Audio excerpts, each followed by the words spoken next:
大新闻大白话，带您讨论更多的国际议题。现在要讨论的是，这川习会到底真的川普能见到中国国家主席习近平吗？打上一个大大的问号。我们带你看到的是，川习会现在中国真的有点头答应吗？白宫宣布川习会30号登场，但是奇怪的是，对岸的大陆没有证实有中美峰会哦。白宫说30号会跟中国国家主席习近平见面，但是大陆的外交部说，中美双方就两国元首会晤保持密切的沟通。这个态度很奇怪，是还没有点头答应吗？那么现在是贸易战还是休战？美国总统川普孤注一掷展开亚洲行，那么川习会到底会有好的结果还是不好的结果？大家都说不准。Politico 的报道，川普24号要启程展开他第2任期以来最具风险的外交之行，跟过去精心安排的出访是不一样的哦。这个亚洲行充满变数，川习会双方可能会化解新一轮的美中贸易战，但是如果结果不明朗，是否会会晤，现在都是一个大大的问号。前白宫国安会的中国事务部主任韦德宁就说了，双方有望在关税跟稀土的出口各自让步，展现一个怎么样战术性的缓和姿态。只是川习会是不是真的在即？中国商务部部长就说了，中美可能找到解决问题的方法。王文涛就说了，前4轮的这个磋商已经证明了，只要美中双方在尊重跟平等的协商基础之下，是可以找到解决问题的方法。只不过现在中美双方是不是也都在互探对方的资源底牌呢？美国宣布重启阿拉斯加油气的开发计划，他们的内政部宣布了这样的开发能源计划，包括了是开放该州的国家北极野生生物保护区的沿海平原，允许在那边开采石油跟天然气。而外交政策就说了，继稀土紧锁美喉，现在北京有3大要因可能会失算了。他说，如果这一次呢，川普的稀土议题处理得当，习近平或许就会发现自己失算。中国复杂的新规则比之前限制更难执行，意味着北京可能是挑战全世界，为川普政府提供了建立国际联盟的机会哦。但是美国重金难救稀土的困境，业界就警告了，砸钱的速度可能还不够快。各国的稀土储量，我们带你看到，中国就是美国的23倍这么多。你可以看到呢，中国的稀土真的很多，估算大概是4400万吨。这是第2大储量国巴西的2倍，美国以190万吨稀土存量也只排第7而已。《金融时报》就展现了中国的主导地位，美欧在这个领域上的空白，锂啊、铜啊、钴啊，那么这些稀有的矿产在中国的开发跟提炼，这些矿产用于各种用途，像是我们最熟悉的生产手机、电池，甚至就连飞弹都需要它。那么现在中国新发现矿产大增，锂矿占全球拉到了20%。这么多了，那么你可以看到中石化探勘四川盆地新发现亿吨级的页岩油的储镇地，哇，这是他们新发现，所以现在他们的矿产资源又多了更多一项。而有人就说，现在中国国家主席习近平是不是还没有把王牌给打出来呢？美国媒体说，中国贸易谈判王牌不止稀土，他们还掌握了什么药物的供应链。那么人民币在海外的贷款激增，中国现在加紧推进去美元化的进程，所以现在你可以看到，中国正利用其作为世界最大债权国的地位，扩大人民币的使用范围，为海外借款人提供了放弃美元而从国内经济低迷的利率中取得一个获利的机会。在世界2大经济体陷入僵局之际呢，他们现在削弱了美国的金融优势。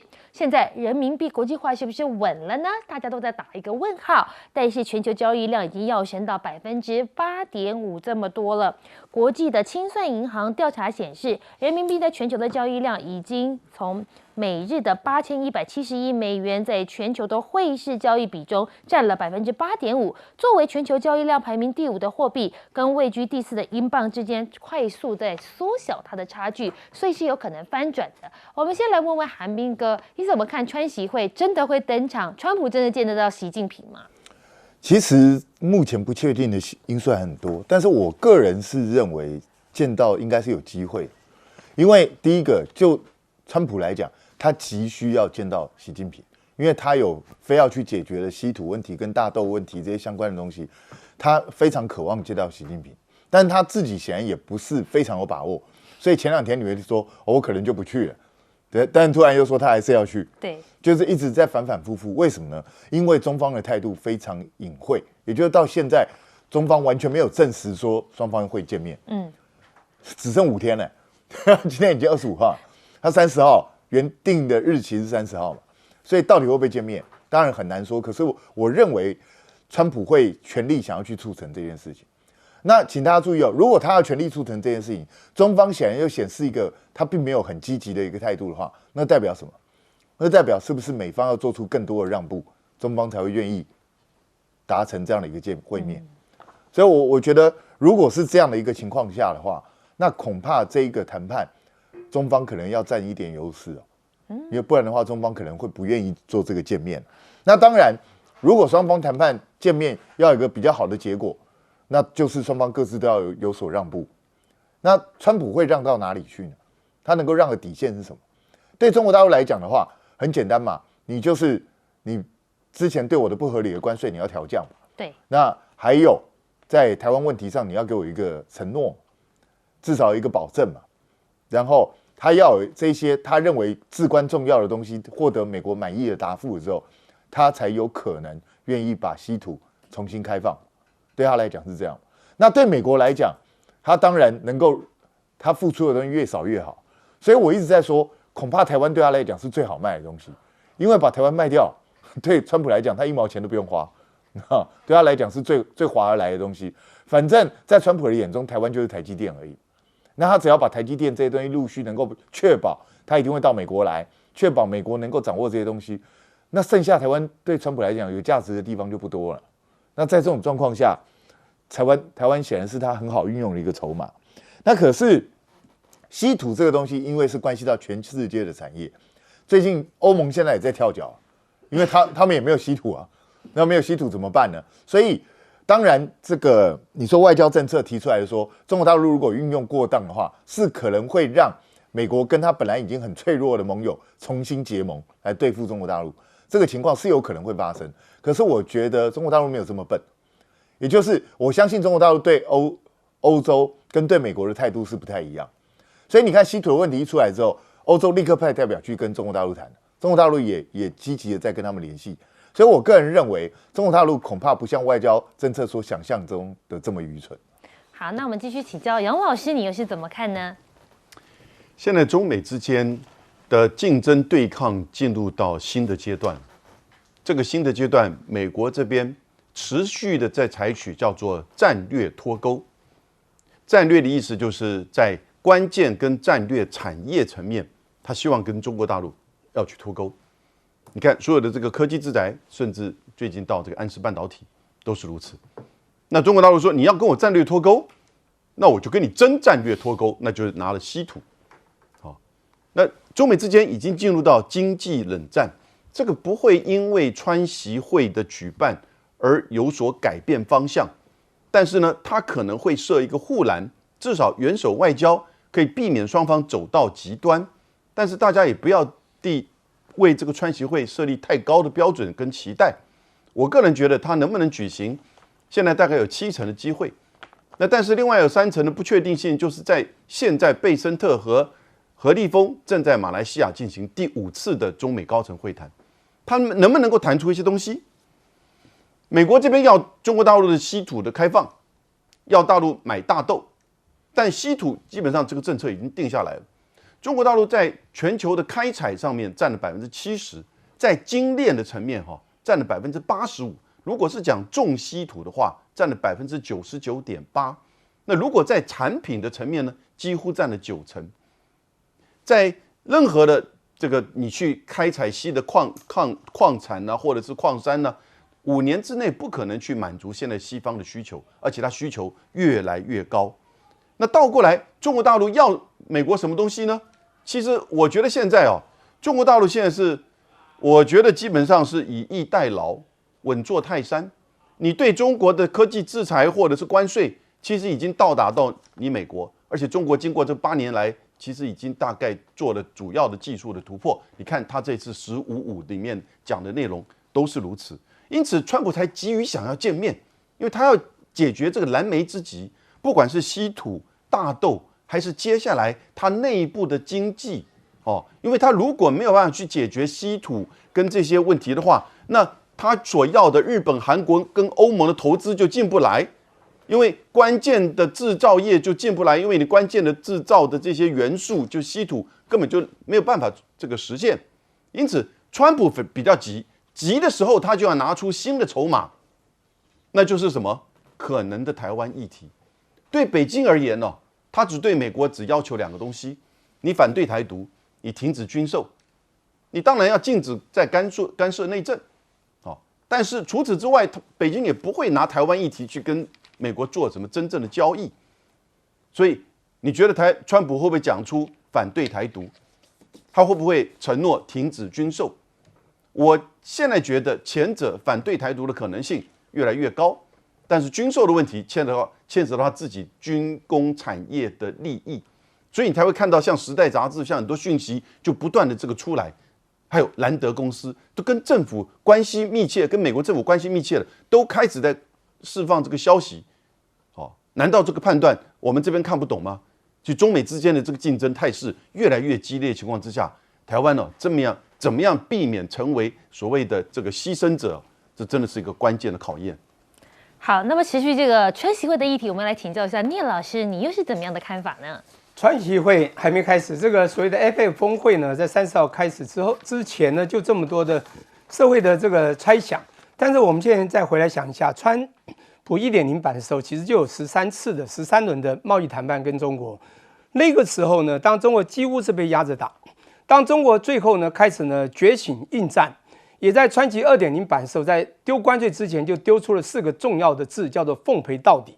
而且他奉陪到底之前还讲了，不管你美国想打仗，打各种形式的战争，贸易战什么战，我们奉陪到底。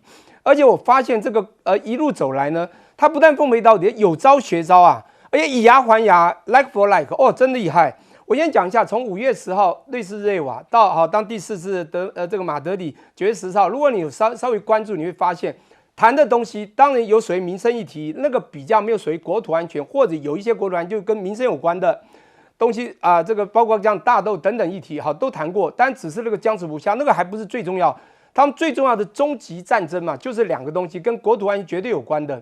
那这是什么东西？大家应该也猜到了，一个就是在1.0版压着对方打的叫什么晶片，因为我们都知道晶片呢，其实大陆在什么成熟制程，世界也是微软最大最多的。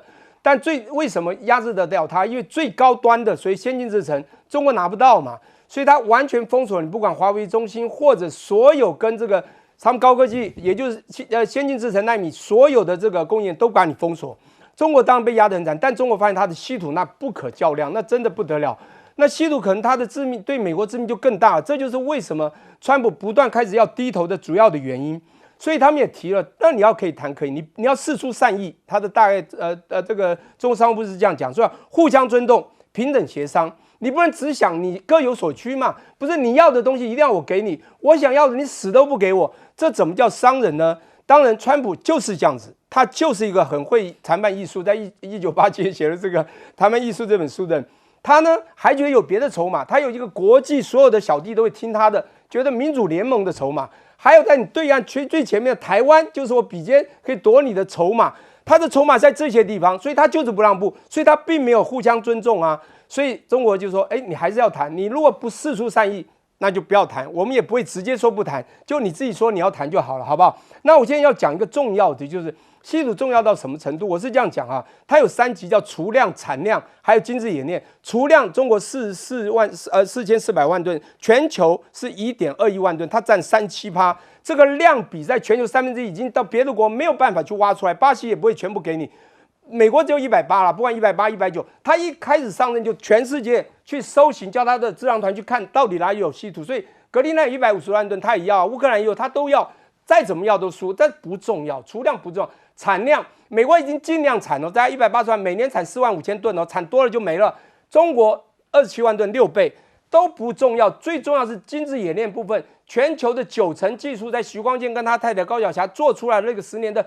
这种经验技术，那个不是你能想象的，而且里面最重要就是稀土的元素、稀土的合金，它的17种材料啊，所以为什么它会甚至7种，又在9种，这有原因的。这个我就把它类比哈，我先讲储量就类比是晶片的基础建设、基础设备的建设，第二个呢，产量就像人才一样，但最重要的这个经济演练就是技术。这个中国技术已经到达，我跟你讲，我可以封锁到你属于高端的部分，也就是你将来的军用航太最重要的。你刚刚讲到，所有在弹射或者那个泳池铁，你知道吗？对你的导弹的定位、马达的这个猛力，你都没有办法在军舰你的这个飞弹，你到时候没有稀土你都做不出来。你一个 F-35的这个飞机身就要408、09的这个稀土的这个公斤的这个稀土，请问？当美国如果中国如果锁定你的所谓高端的稀土的这些设备，美国怎么玩？所以我觉得中国有这个底气之后，他在谈判的时候就拿翘了，也就是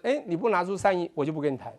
好，我们稍微休息一下，广告之后回来带您继续讨论。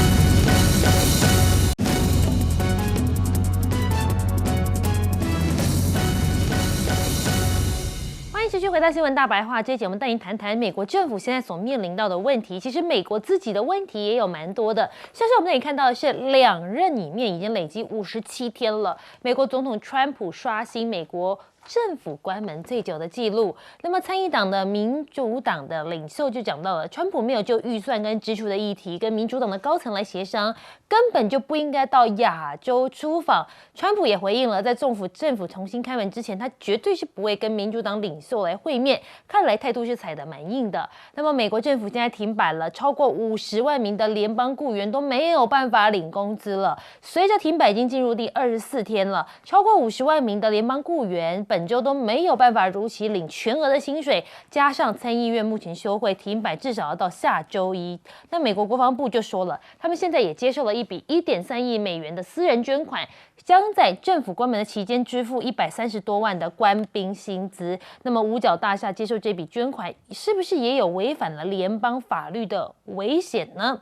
那么现在美国政府持续关门，数千万人已经面临到粮荒危机，申请失业补助的人数已经创下4年来的新高。美国政府停摆也影响到经济数据的发布，联准会可能是无米下炊了。CNN 就报道了，美国他们联邦政府呢，他们正面临空前的战役，即使在劳动力市场疲软跟通膨的状况不断的高升的情况之下，引导了经济转型。美国政府停摆切断了联准会获取这些数据的管道。那么欧洲信评机构呢，现在也宣布把美国债信评等调降1级，这比最高评级还低了3个级距。你可以看到这影响到底有多大。而我们带你看到是现在美国总统川普似乎也不在乎，还是做他自己。前策略师就将川普讲了一下他说他觉得他可能还会再多做1届，因为总统的内部圈子已经在制定计划了。班农说了，即在2028年之后，他还打算继续做总统，因为已经有圈子的人士在规划打破宪法对所谓的连任限制。那么现在川普呢，还是我行我素，拆白宫东翼修建宴会厅。现在卫星的照片也曝光了，民调显示超过1半的人不支持，但是他有在理吗？没有在理啊。参议院民众党主席呢的领袖就直接讲了，对美国人民没有好处啊，他们只会满足川普跟他的虚荣心。那么现在你可以看到，在新闻发布会上，川普还是做他自己，他还笑人家的口音怎么这么不标准。我们先带你来看看这段画面。Yesterday, there was a vote at the Knesset in Israel on annexing the West Bank. Do you see it as a challenge to your peace efforts? Will you answer that, please? Because I cannot understand the words you're saying. Where are you from? Where are you from? You're from France. Beautiful accent, but we can't understand what you're saying. 人家很认真在问问题，然后川普说：“你哪里来的？法国来的哦。OK， 你的口音很好，但是我听不懂。”这样子的调侃的方式也让很多人觉得，你一个总统这样讲话对吗？那么现在呢，他也不管了，就连之前《时代》杂志不是放他这一张头发很丑的照片吗？头发就是他的第2生命，所以他痛骂《时代》杂志他的照片把他放那么丑，结果《时代》杂志现在真的找了摄影师重拍，帮他换上这张霸气十足的照片。他们觉得呢，川普这下应该会满意了吧？好，那么现在川普的政策，美国民众都在哭，因为他的关税政策影响到什么？影响到紧接而来，下个礼拜就要到的万圣节，小朋友大家都要 trick or treat， 那么现在光是服装就涨了2成。那么因为这些配件大部分都是从中国或墨西哥进口，但是现在你加征关税之后，他们当然也要跟着涨价了。2025年都还没结束，已经付了超过60万美元的关税费用，甚至有人说今年5月就裁员了15个人，占了员工总数的25%。那么现在还有什么问题？包括了蚊子啊、苍蝇的疫情，还有呢，美牛的风暴，甚至川普打算打开这个进口大门也被炮轰。美国牛肉现在价格很高，居高不下。为了要平抑物价，他就说，不然我们就找南美洲的来好了，引发了奥克拉荷马与蒙大拿等红州的畜牧业者强力反弹，痛批总统，你这根本是干预市场，重创本土产业，你要照顾我们才对啊。川习会的话题现在也少不了大豆这个重要的议题。川普真的能够拯救美国的豆农吗？但是专家似乎好像都觉得回不去了。现在川习会有没有谱都还不知道，有没有渴望救救美国的大豆的农民？现在大家也都很在看。我们先来问一下韩明哥，你怎么看这个美国政府现在问题一堆？川普很明显的在跟民主党玩 chicken game， 就是反正我不怕啊，就是政府停摆就停摆，没关系啊，大家看谁撑不下去嘛。那所以现在就双方就僵持在这边。我个人是认为有机会会突破他第一任。对啊，他第一任35天嘛，对不对？我觉得是有机会突破的，所以川普就是要逼你民主党低头嘛，那就看民主党能够撑到什么时候，那大家就耗下去嘛。那当然政府停摆的话，很多人就领不到薪水了。那你说国防部接受私人捐款，我觉得这个在制度上好像是有问题的吧？对不对？政府拿来发薪水，对，政府机关可以去接受私人捐款，而且说拿来发薪水，我也觉得很好笑。你知道为什么吗？他说发给130多万美金薪水，大家自己去算，1亿3000万美金发给130万人，每一个人才100块不到，你发这个薪水有什么意义吗？所以我觉得蛮奇怪的，这真的是拿来发薪水吗？我个人是觉得恐怕不太可能哦。对，然后现在大家如果持续这样撑下去的话，到底对谁不利？因为对川普来说，我刚好趁这个机会把所有我不喜欢的机构、不喜欢的人，我全部把你弄掉。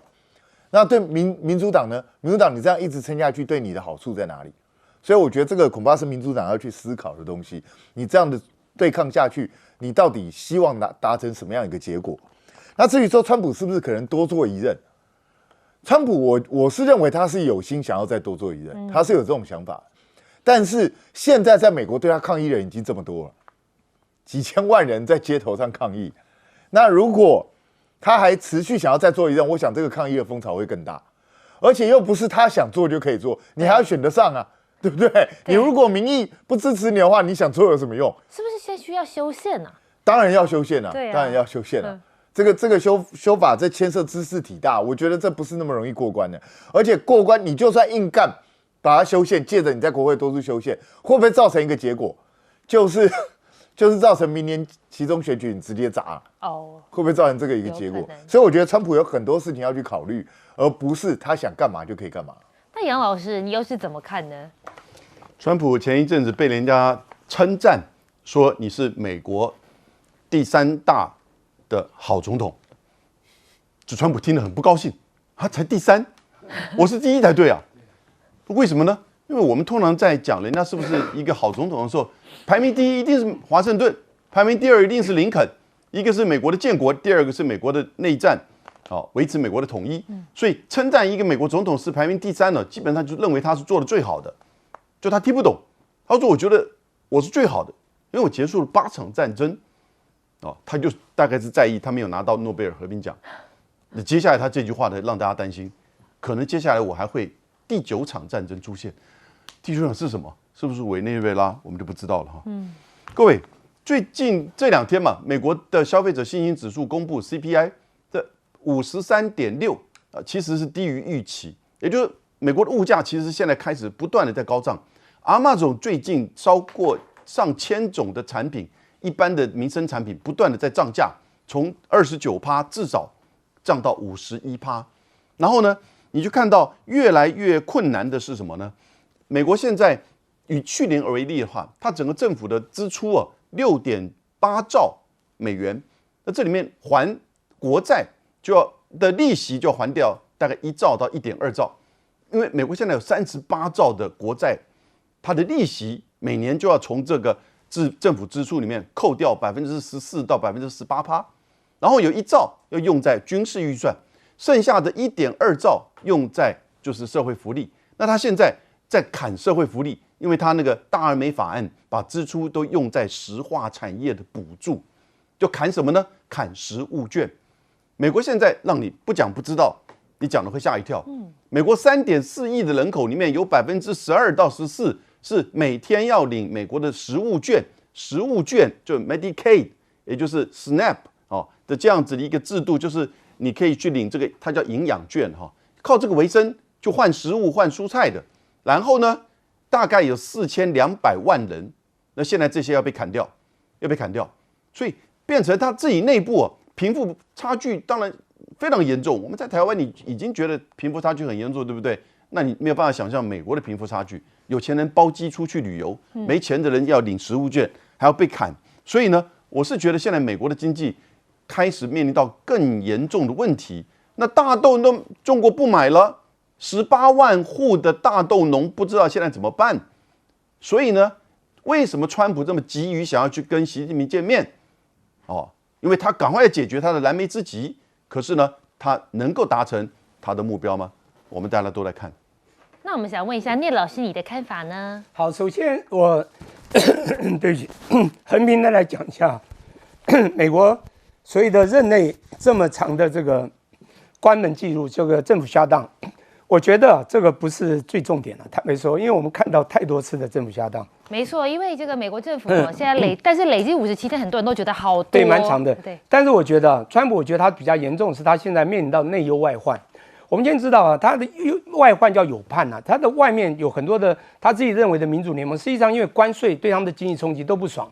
第二个呢，你也很清楚他的霸权，因为就是霸权霸道实行了他的霸凌行为，让大家也都不爽，但他们不得不支持因为他有军事霸权，有美元霸权，这个真的是长臂管辖全世界。这个我在延伸等一下讲他债务的问题，跟他为什么有这个债务这么高到38兆，债台高筑还能够继续生活的这么好的原因。第二个呢，民反大家也知道，之前有移民在反，对不对？但他移民刚没办法反抗他。第二个，农民在反，现在你也知道大豆问题、洪流问题。第三，网民前一阵子也反得很严重，攻击他，把他封锁，有没有？他很 fans。第三个，更重要的是，第四个更重要，我们曾经在美国生活这么久很清楚的知道这个季节，万圣节、圣诞节，我以前在美国就卖了 Christmas tree Christmas light。我在刚去美国就做生意，散装会过去，你知道美国人看到这些东西是很兴奋，而且非常高兴，每一家家户户张灯结彩，他们的张灯结彩就是圣诞树、圣诞灯这些东西。他们现在很惨，就是因为关税问题，所以东西都会贵，这非常清楚，我也不用多说了。好，我现在要讲到刚刚就是说各国呢被霸凌之后还不得不支持，原因其实很简单，因为美国的霸权存在，最大一个霸权叫美元。美元呢，在1944年大家知道 Bretton Woods 森林协议定了黄金美元本位制，一样是黄金35美元，延伸到了1981年8月15号，虽然尼克森总统宣布放弃，但1973年是2月23号真正放弃了。放弃之后呢，他又去锁定了石油，美元石油。我跟你讲，美元石油本就一直很厉害，告诉全世界你还是唯一用这个所谓的美元清算，因此 US dollar 和 Germany 美元霸权它没有办法被打破，所以它现在发债发到这么高也没有问题。各位想想看，2009年12月到2011年，当时发现欧债危机，5个国家加上德英法8个国家加起来，有美国债务高吗？没有。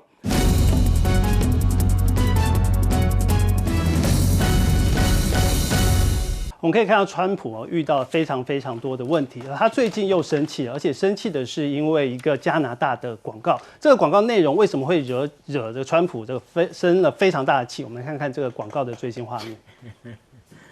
Says, let's impose tariffs on foreign imports. It looks like they're doing the patriotic thing by protecting American products and jobs. And sometimes for a short while it works, but only for a short time. Throughout the world, there's a growing realization that the way to prosperity for all nations is rejecting protectionist legislation and promoting fair and free competition. America's jobs and growth are at stake.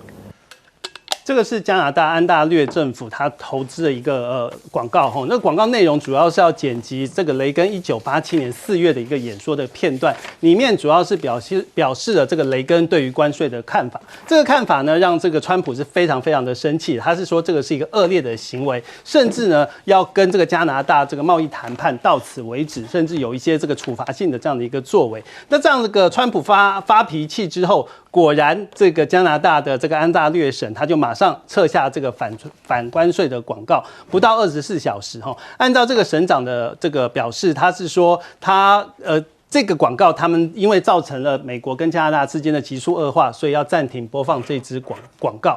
那可以看到目前美国可以说是想打就打，想骂就骂，只是一个小小的广告，而且还只是一个地方政府的一个广告，他就拿加拿大来这个出气是目的就是希望能够杀鸡儆猴。那对于加拿大有这样的一个动作，也逼着加拿大是不是也开始要选择一个新的合作伙伴？因为呢，加拿大在3年前才将中国称为是具有破坏性的全国力量，可是他们最新的说法，加拿大的外交部长还有说，他们现在视中国是在危险世界里面的战略伙伴哦。以前是一个毁灭世界有破坏性的力量，现在已经是战略性的伙伴。那另外呢，加拿大的总理卡尼他也想要敬习近平，可以看到加拿大也想要跟中国有保持一些比较有建设性的一些相关的关系。再来看看中日之间的关系，就是这个高市早苗高市早苗他在进行第一次的演说的里面，就施政演说里面，把中国称为是一个重要的邻国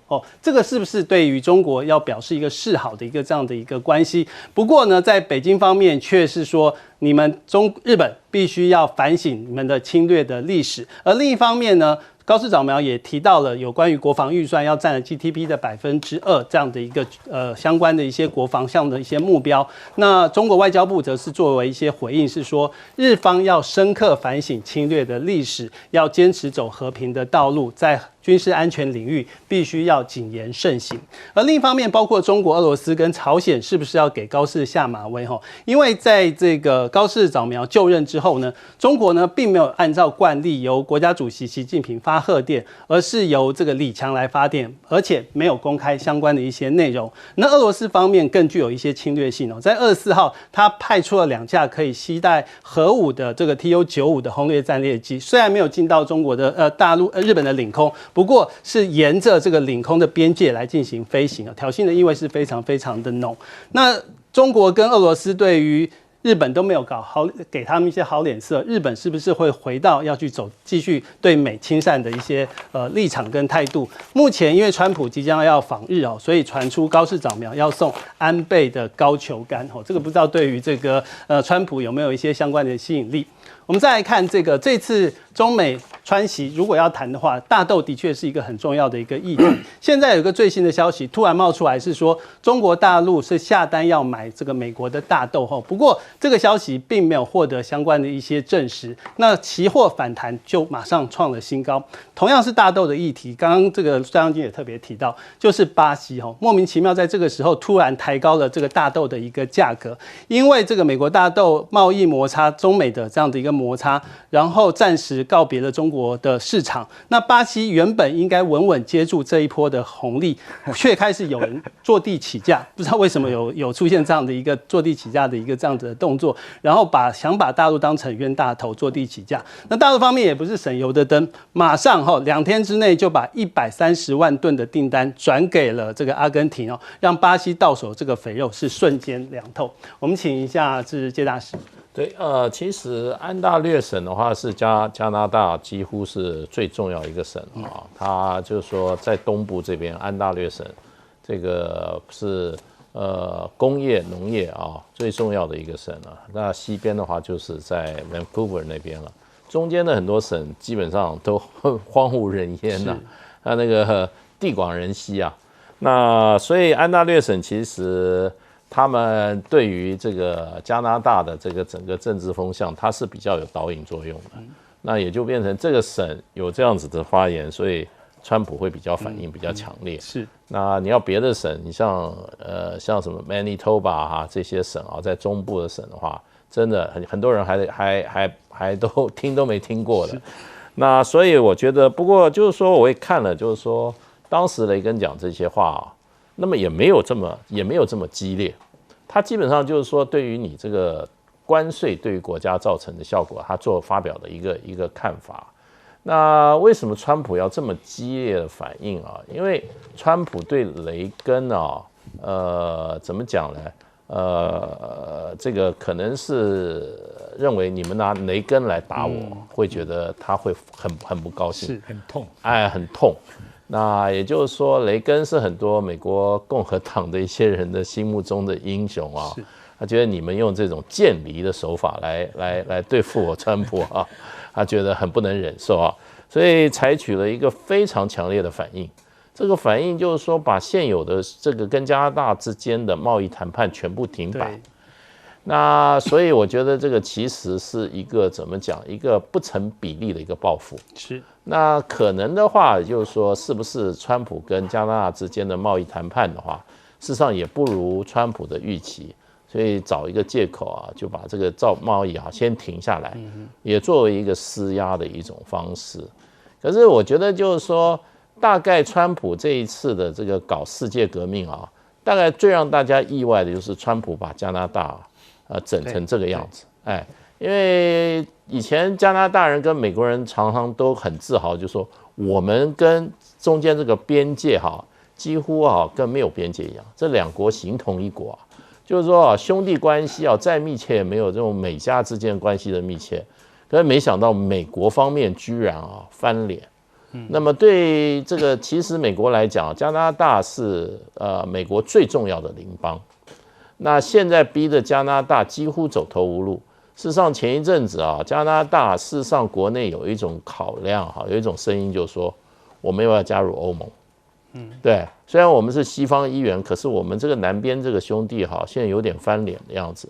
那在经济上，在安全上，他们甚至想要跟这个大西洋另外一边的欧盟去结盟，可见这个美国川普总统这个杀伤力之重。那另外嘛，对中国大陆来讲的话，其实加拿大这个国家会跟中国大陆过去采取这么仇视的一种对中的态度，多多少少或者说很大一部分还是配合美国，因为他们这些国家，第一个他们在国际上的认同第一个他认为他是西方的一员，可是更重要的一点，他们自认为是 Anglo-Saxon 的一员，所以你看这个五眼联盟什么，加拿大过去一直是跟随美国最密切的，可是呢，所以呢，加拿大过去跟中国大陆是非常好关系，可是美国一翻脸以后加拿大甚至青出于蓝，对于中国大陆的仇视态度不亚于美国，那可见就变成就是说，加拿大还是完全追随美国的领导。那现在美国都翻了，美国对加拿大不是美国不是说对中国大陆政策有美国对加拿大已经判若两国了啦。那所以加拿大现在我觉得就西方人的这个外交理念的话，你就敌人的敌人就是我的朋友，是。所以现在到这个情况之下，你看加拿大逼到什么情况，去跟中国大陆进行关系的一个这个暖化跟化解。所以川普就美国人很多人来讲的话，真的是对美国来讲是把美国人的很多传统布局破坏的真的是程度非常非常的深了。是，我们请帅将军。你想加拿大全国的出口70%是到美国的，以前的两国传统友谊也很好，你怎么能为一个小广告，这个加拿大稍微给点颜色就会回来了嘛？对。现在以前我们就讲，他跟加拿大是连生婴儿因为没办法分割的，所有的 boundary 都是连在一起的，而且人民也旅游都是互通互来，所以很有价值的是被你逼出去的，只为了看这么一个影片，因为雷根美国老百姓很敬仰，而且雷根讲的东西不是乱讲，是有历史的事实证明，搞孤立主义的下场是这样，这是打到川普的要害，就是他所有的理论，人家讲有个报纸说，川普像个10岁小孩，10岁小孩玩什么游戏？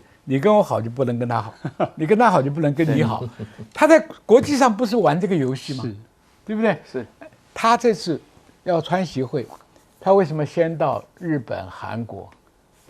故装啊，在会里面将来我是老大啊，对不对？所以啊，你看他玩的把戏很粗俗，就连我这种250都看懂啊。带的棒子不够多，又把这个软体拿来301，一看还不够，台湾也可以 can be sell 可以出价的，对不对？那你习近平你还不动心啊？所以我讲，为了他的回国的面子，你知道吧？贼啊，贼不空手，到人家家里去不带点东西出来，很丢脸。所以这个谈判，这个川普是这个心态。是，那习大大是说，我的下面人谈的怎么样？能不能你美国让点有价值的？要不然就不要谈。我连去都不去，那一大耳光扇回去，这个斗争就会很激烈。所以这个问题哈，我们看真的这个川普跟一个10岁小孩，但是很精明的一个商人。是，但是这个手法就是非常粗鲁，而且粗暴。泽伦斯基好歹是你一手养的狗吧，当棋子嘛，讲这么，那不是吗？要战斧飞弹，不给，会议里面不让你做，你要招待记者会，跑到操场去，草皮上去，连个记者招待的桌子都不搬给你。白宫里面这种很多啊。第三个，你把白宫是个古迹，我们都去看过啊，在围墙外面看，跟很多建筑一样是对称的嘛，中间一栋大的2个侧翼嘛，厢房嘛，它可以把它撤掉一个。你撤一个，你学巴黎嘛，古迹外形不变，里面去装潢嘛。不，它要盖个宴会厅，那个挑高一定比左边右边那个房子要高。是，你又破坏了视觉上的美感，又破坏了古迹，又贫富不均差这么多。公务员都要领食物银行奢侈的食物，你在这里搞这个，那我给你打赌，下次你到他那个厅去看，一定跟川普大厦一样金碧辉煌。他对黄金有偏好。是，所以你看，人家捐款2亿多不够啊，现在又在募款。所以啊，美国，中国要非常高兴，出了这么一个对手啊，对中国的建国大业很有帮助。请文琪，所以为什么川普会有一个绰号叫川建国哈？其实延续刚刚将军的说法了哈，就像个10岁的小孩子。所以我觉得对于中国大陆对付的对手是一个小孩子，然后是一个商人。其实我们常在讲说，中国大陆他们的布局是类似围棋，然后这个美国人是下西洋棋。其实你现在看到他的状况，就为了一个广告，我坦白讲，不只像小孩子，那用台湾话来讲，可以叫做更小。登熊体，其实就看到为了这种事情，我们作为一个国家领导者，理论上应该是小不忍则乱大谋。所以你看到他的发言人前阵子那个他的女发言人也出来帮他圆谎的时候，就让我想到以前韩国的一个妖姬叫张秋水，也是这样祸害了这个他们的国王。然后现在你看的这个吴王日，你看到川普做的这些事情，我坦白讲啦，真正最开心的就是我们中国大陆的习近平。所以我觉得啦，你看到现在不管是这个所谓加拿大他们改口啊，我收回来，坦白讲，国际政治就只有一个很简单的原理，没有永远的敌人，没有永远的朋友，只是永远的利益。所以我看到这个状况，我简单的讲，摇摆无落票股，其实确实如果以稀土啦、芬太尼等等，目前川普能拿到的大概是只剩下芬太尼，我觉得相对不重要。回过头你来看到我们的这个早市。这个高市早苗，坦白讲啦，听听就好了。我觉得高市早苗这个案例，其实要给我们赖清德一个非常好。你看到他他现在跟维新会的合作是所谓的格外合作，他其实没有入格哦，其实是非常脆弱。不管是经济对朝鲜啊，对中国大陆、对俄罗斯，他的问题很多，他是走在钢索上。可是连我们的这个高市早苗，我说实话。他的一个国防预算，他说只到2%。我们的伟大的赖清德跟我们讲，我要3点多，我要到5%。各位，你能够想象这个状况吗？所以这个是一个非常值得注意的。当海水退去，到底中华民国有没有这个本事量呢？我觉得是要注意一下。再来，我们看一下大豆。大豆，我跟大家做一个说明。我说过了。没有调研就没有发言权。我们来简单回溯一下科学客观的数字，在过去的1年，美国对中国大陆的大豆销售量是2248万吨，占中国大陆进口大豆的总量的21%，现在都转向了巴西、阿根廷。然后跟大家报告，简单的讲，影响了大概有30多万的大豆的农场，直接的农损在126亿到172亿之间。这为什么他们会跳脚的原因？可是你要看啊，为什么美国之前很讨厌这个巴西？结果你看巴西又坐地起价，所以我说呼吁中华民国的总统，你要学一学，不管是李在明最近的态度，不管是以前的越南的竹子外交，乃至于阿根廷的总统在中美两边游走，我觉得这才是一个国家领导者的一个最重要的风范。最后我秀一下这个手板，为什么那个金莱尔？我觉得这个名字取得实在太好，就赖尔校长。各位，连他都说我们的总统是一个鲁莽的总统。请问赖清德总统，你到底要把中华民国带到哪里？今天是台湾光复节。好，我们顺着将军的谈话，我们来谈谈这个白宫哈，就是目前可以看到白宫在东翼这边，9月9号还是这样的一个样貌。那现在在10月23号已经完全拆除了，因为卫星照曝光后，川普他要把这个要建所谓的宴会厅，竟然把120年历史的白宫东翼给全部拆了。9月9号拆除前是这个样貌，那10月23号已经变成这个情况了哈。这个是完全打破了他当初的一些相关的一些承诺哈。那整个承诺就是完全可以看到是非常非常的离谱。那白宫的这边右翼被拆除了，美国民众是非常的生气哦，骂得很难听，就是说他们的总统把钱竟然都花在这些身上。那这些国家包括美国，很多人是无家可归的，竟然。这个用字不好听，说是这个川普是蠢货，把钱花在这件事情上面。美国网友也很厉害，马上制作了非常多的梗图，可以看到这个白宫的新 logo 后，东翼这边已经变成了一个挖土机。然后另外，刚才将军也讲了，他盖的这个一定是金碧辉煌。因为所谓的白宫都会对称嘛，那新盖的这个可能这个都还是一个示意图，网友所发想出来的，可能会非常的高，然后金碧辉煌。然后另外，如果再加上所谓南翼跟北翼之后，这个看起来是不是有点像纳粹的一个符号？这个当然就是这个美国网友的苦手的一些想象哦。那不过这件事情也有引发了一些政治上的一些联想跟所谓的阴谋论，因为白宫东翼很可能没有办法在川普他这一任的任内里面完成。那所以就有班农，他就以前的这个国师就有提到，是不是有计划要再多做一任，要打破宪法对于这个连任的相关的一些限制，大家有这样子的一个联想，从白宫的改建上面。然后另外我们来看看这个川普还在乎什么？川普很在乎自己的形象，自己的照片好不好看。日前在《时代》杂志抛出来一张照片，川普说是史上最糟的一张照片，马上做了一些调整。最新的一期封面就找了另外一个设计师，这个川普应该会很满意哈。不过川普在乎的是他的面子，美国政府停摆这件事情实在还没有办法解决，很多问题都出来了。这是美国交通部长他有提到，是说这个航空管制员已经没有办法拿到全部工资，很多员工他选择不来上班，这对于航班中断很可能会加剧，甚至有一些非上的一些担心。另外呢，因为政府已经关门达到24天，很多的经济数字没有办法去做调查，那没有办法公布10月的通膨数字哦，所以对于一些经济上面的一些研判跟一些政策上的一些制定都没有办法有一个参考上的一些依据。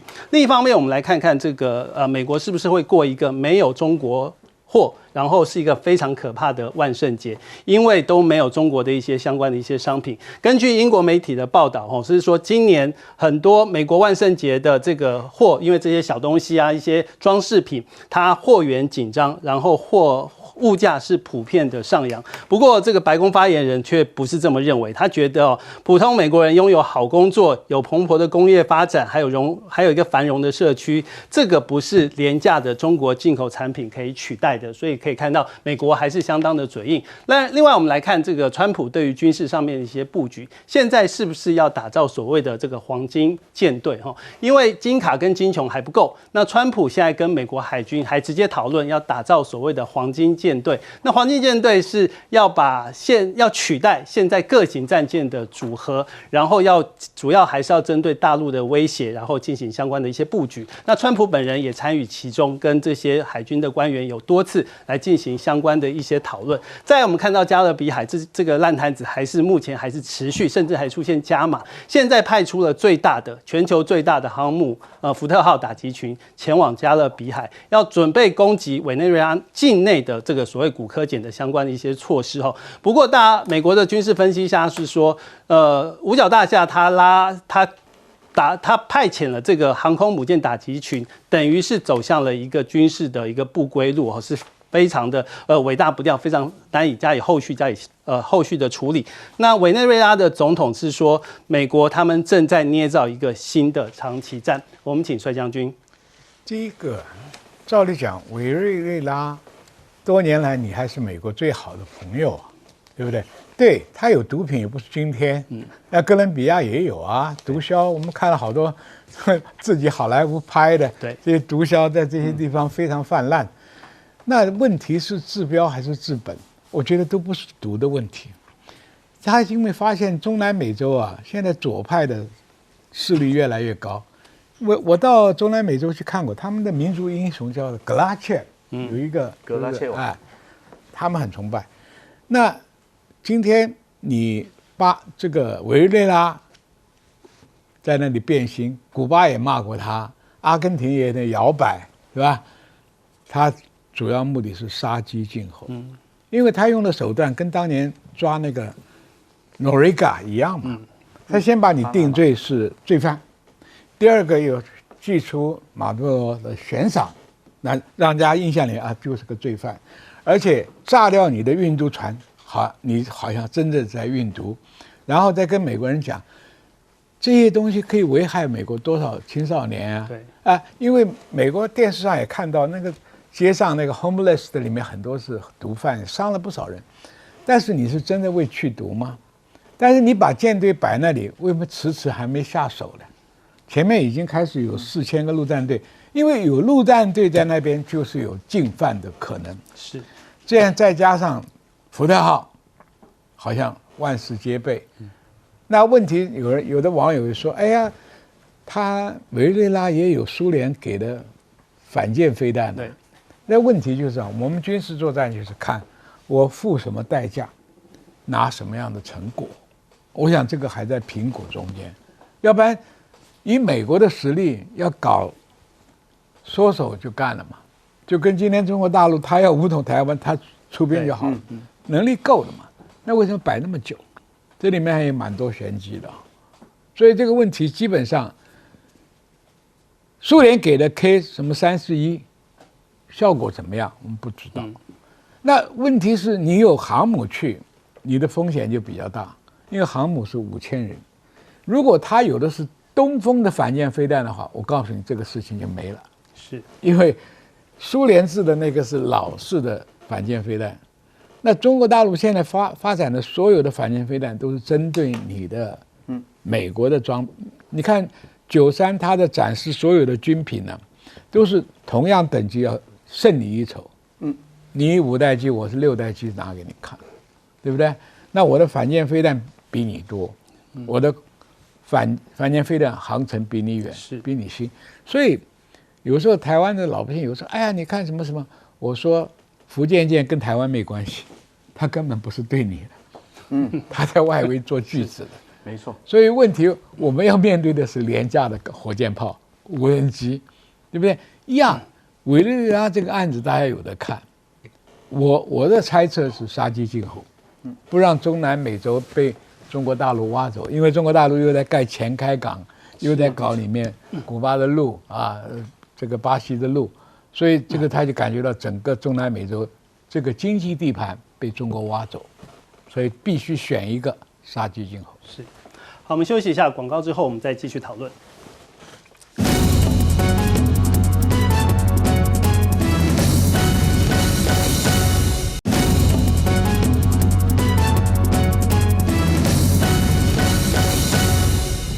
欢迎回到节目的现场，我们请谢大使。那个牛腿上的一根，你知道川普啊，他很喜欢金色，他有时候开放他在这个纽约的川普大楼的他顶楼他自己的私人住宅啊，人家进去看到说哈，他的那个卧室里面啊，全部是金的，连那个墙壁都是金的。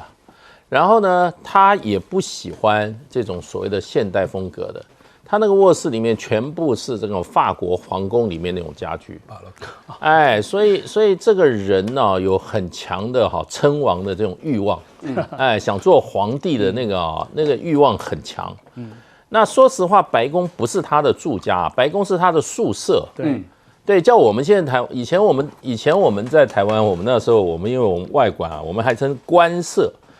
后来呢？后来说这个名字太官僚了，我们要改成宿舍。所以白宫是川普的宿舍。对。那说实话，你去的话，你对床垫不满意，你觉得别人睡过，你换个床垫就可以。家具最好不要乱换，官不修雅。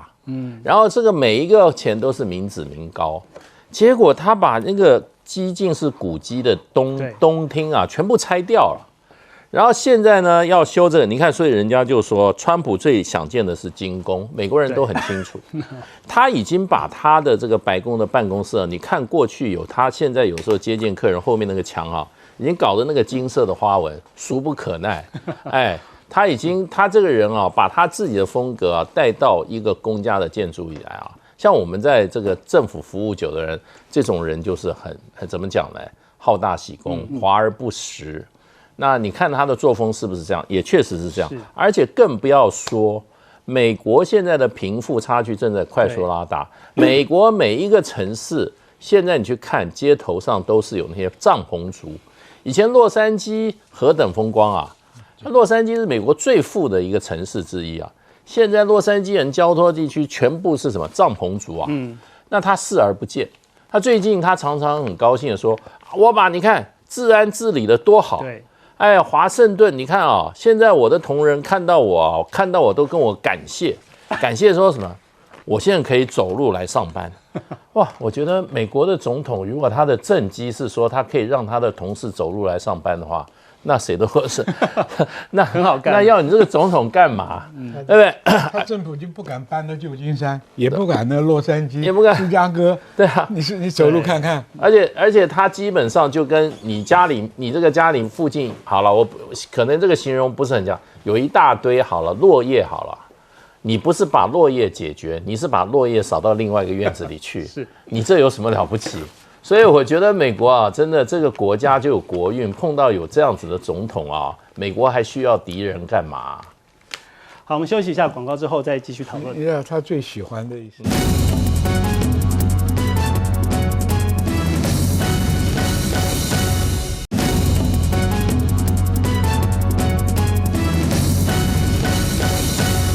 欢迎回到节目的现场，我们最后请文琪。应该这样讲，看到一个所谓号称山巅之城的美国会走到川普这样，我觉得就上帝欲毁灭一个人，必先使其疯狂。我看到了川普就这样，所以当你看到他现在的所谓的要把白宫的东厢弄成一个9万平方英尺的总统舞厅，你不要说他疯了，他真的傻了，你知道吗？所以我觉得很可怜，尤其他刚刚像我们介大使讲的，他要弄成黄金。突然间我又想到了唐日荣，我们那个年代的，记不记得什么都要黄金？可是马桶，可是我跟大家报告，我们的西泽彭霍费尔讲过一句话：愚蠢比这个所谓的邪恶更可怕，因为邪恶可以预防，可以防堵，但愚蠢没有办法。所以你现在看到的川普，我觉得典型的就是这个样子。但是至于美国的网友，我要奉劝他们应该比照一下从容容，游刃有余，其实可以哭手一下。